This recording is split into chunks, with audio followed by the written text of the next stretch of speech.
Hello बच्चों, आज की वीडियो में हम लोग पढ़ने वाले हैं ग्रेविटेशन चैप्टर के प्रीवियस ईयर के क्वेश्चंस जो कि नीट और जेई के कंबाइंड क्वेश्चंस होंगे। तो आज हमारे पास में क्वेश्चन नंबर फर्स्ट है, नीट 2020 में पूछा हुआ क्वेश्चन है हमारे पास। A body weighs 72 newton on the surface of the earth, what is the gravitational force on it at a height equal to half the radius of the earth. इस question का मतलब क्या होगा हमारे पास कि एक बॉडी है आपके पास में जिसका वेट 72 न्यूटन दे रखा है। वेट यानी कि W is equals to mg, right.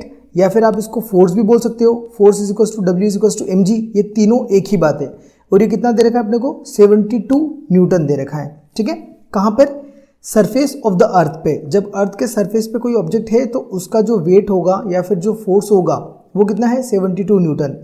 अब इसने आगे क्या बोला है? What is the gravitational force on it at a height equal to half the radius of the earth. यानी कि हाइट कितनी है? रेडियस की हाफ, वो भी अर्थ की रेडियस की। तो आर ई यानी कि रेडियस ऑफ द अर्थ की हाफ यानी कि 2। दैट मीन्स हाइट आपको कितनी लेनी है? अर्थ की रेडियस की हाफ यानी कि r/2 पे आपको ग्रेविटेशनल फोर्स निकालना है, ठीक है। अब देखिए, सबसे पहली चीज हमको ये पता होना चाहिए कि ग्रेविटेशनल फोर्स का मतलब क्या होता है। अगर आप ग्रेविटेशनल फोर्स को समझोगे तो इसका मतलब क्या होगा? F यानी कि W यानी कि mg, ठीक है। यही चीज होती है हमारे पास में ग्रेविटेशनल फोर्स। अब यहाँ पे आपके पास में ये जो मास है, मास तो अपने को ये पता है कि हर जगह सेम होता है। और जो g है, g क्या रहेगा? हाइट पर आपको चाहिए, राइट। तो इसको हम लोग नाम दे देंगे F डैश या फिर W डैश या फिर mgh। मतलब इन तीनों में से आप कोई भी चीज निकालोगे वही अपना करेक्ट आंसर होगा, ठीक है। तो यहाँ पे देखिए, सबसे पहले हम लोग क्या करेंगे कि ग्रेविटेशनल फोर्स निकालने का, वो भी एक पर्टिकुलर हाइट पे, उसका आपको फॉर्मूला पता होना चाहिए। तो देखिए, हमारे पास में दो फॉर्मूले होते हैं। एक होता है हमारे पास में GH का मतलब क्या होगा? Acceleration due to gravity at height h, ठीक है। वो फॉर्मूला क्या होगा हमारे पास? G1 - 2h अपॉन RE का मतलब होगा रेडियस ऑफ द अर्थ। ये हमारे पास में फॉर्मूला होता है। लेकिन इस फॉर्मूले की एक लिमिटेशन है कि ये फॉर्मूला आप तभी यूज कर सकते हो जब आपको जो हाइट है वो दे रखी हो 5% of the radius of the अर्थ, ठीक है। यानी कि 5% हो रेडियस ऑफ द अर्थ की। रेडियस ऑफ द अर्थ कितना होता है हमारे पास? 6400 किलोमीटर होता है, राइट। यानी कि इसका अगर आप 5% निकालोगे तो आपको लगभग मिल जाएगा 320 किलोमीटर, करेक्ट। यानी कि अगर आपको हाइट 320 किलोमीटर की रेंज में दे रखी है तब तो अगर आप ये फॉर्मूला लगाओगे तो वैलिड है, अदरवाइज ये फॉर्मूला वैलिड नहीं है। क्वेश्चन में हमको क्या बोल रखा है इन्होंने कि जो हाइट है वो अर्थ की रेडियस की हाफ है, राइट। अर्थ की रेडियस की हाफ यानी कि 6400 किलोमीटर अर्थ की रेडियस होती है। इसका अगर आप हाफ करोगे तो लगभग ये बैठेगा आपको 3200 किलोमीटर। 3200 किलोमीटर जो है वो आपकी हाइट 320 किलोमीटर से ज़्यादा आ रही है। तो इस केस में हम लोग जो फॉर्मूला यूज़ करेंगे वो करेंगे GH is equals to GM upon RE plus H का होल स्क्वायर।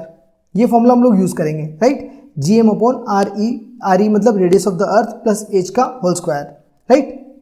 अब देखिए, इसमें अपने को क्या कर सकते हैं कि जो GH इज इक्वल्स टू अपने को फॉर्मूला दे रखा है GM upon RE plus H का होल स्क्वायर। इसको हम लोग क्या लिख सकते हैं? हमारे पास एक फॉर्मूला और होता है, GM इज इक्वल्स टू होता है GR स्क्वायर। यानी कि capital G capital M is equals to क्या होगा? स्मॉल g इंटू R का स्क्वायर।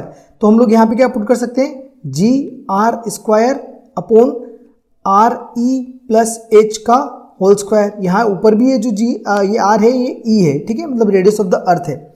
अब इसको हम लोग और कैसे लिख सकते हैं? इसको हम लोग लिख सकते हैं R upon R plus H पूरे का होल स्क्वायर कर सकते हैं, क्योंकि ऊपर भी R का स्क्वायर है और नीचे भी R प्लस H का होल स्क्वायर है। तो हम लोग इस तरीके से ये फॉर्मूला बना सकते हैं। आप चाहो तो उसको डायरेक्ट एज अ फॉर्मूला भी याद रखो, तब भी बेटर है, ठीक है। अब हम क्या करेंगे, इसके अंदर वैल्यू पुट करेंगे। देखिए, अपने को क्वेश्चन में क्या बोला है कि जो हाइट है, हाइट कितनी है? अर्थ की रेडियस की हाफ। यानी कि अपने को क्या कंडीशन लेके चलनी है? H इज RE अपॉन 2 लेके चलना है, राइट। तो यहाँ पे देखिए G एज इट इज आ जाएगा। अब ऊपर जो R है वो RE रहेगा, अपॉन में R एज इट इज आ जाएगा, प्लस H की जगह हम लोग क्या लिखेंगे? R अपॉन 2 हम लोग लिखेंगे, ठीक है। इसका होल स्क्वायर हो गया। अब इसको अगर आप देखोगे तो GH इज इक्वल टू क्या हो जाएगा? G एज इट इज रहेगा। यहाँ पे हम इसको सॉल्व करेंगे तो ऊपर का R एज इट इज, नीचे देखिए 2 का हम लोग एलसीएम ले लेंगे, दिया जाएगा 2R प्लस R अपॉन 2, इस पूरे का होल स्क्वायर, जिसको आप कैसे लिख सकते हो? r अपॉन ये 2r प्लस r कितना हो जाएगा 3r, इसके अपॉन में 2, इस पूरे का होल स्क्वायर कर देंगे, ठीक है। अब ये हो गया GH is equals to G as it is रह जाएगा। अब यहाँ पे देखिए r अपॉन 3r अपॉन 2 का होल स्क्वायर है, तो ये हो जाएगा हमारे पास r स्क्वायर, इसके अपॉन में 1 इंटू 3r अपॉन 2 का होल स्क्वायर है, इसको हम लोग जो मल्टीप्लीकेशन में लेंगे तो ये हो जाएगा 2 अपॉन 3r का होल स्क्वायर, ठीक है, क्योंकि रेसिप्रोकल हो जाएगा वो डेटा, तो ये पूरा आ जाएगा हमारे पास ब्रैकेट के अंदर। ओके, अब यहाँ पे हम क्या करेंगे, g ये हो जाएगा हमारे पास में r square as it is into 2 का स्क्वायर करोगे तो 4 मिलेगा, अपॉन में 3r का होल स्क्वायर करोगे तो 9r स्क्वायर मिल जाएगा, ठीक है।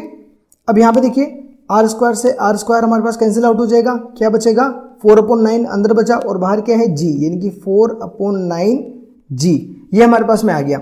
इधर क्या था हमारे पास LHS में GH था, दैट मीन्स हमारे पास क्या मिला GH equal to 4 upon 9g, ये अपने को मिल गया। अब देखिए अगर हम ये देखिए कि अपने को निकालना क्या है, तो निकालना क्या था अपने को, F डैश बोलो या फिर W डैश बोलो या फिर MGH बोलो, यानी कि GH तो हमारे पास आ गया, अगर हम इसके अंदर M का मल्टीप्लाई कर दें तो हमारा डेटा जो हमको निकालना है वो अपने को मिल जाएगा। तो हम क्या कर सकते हैं, दोनों तरफ M से मल्टीप्लाई कर सकते हैं। अगर इधर M का मल्टीप्लाई करोगे तो हो जाएगा MG बेस में H इक्वल टू, इधर अगर हम M का मल्टीप्लाई करेंगे तो 4/9 तो as it is MG, right.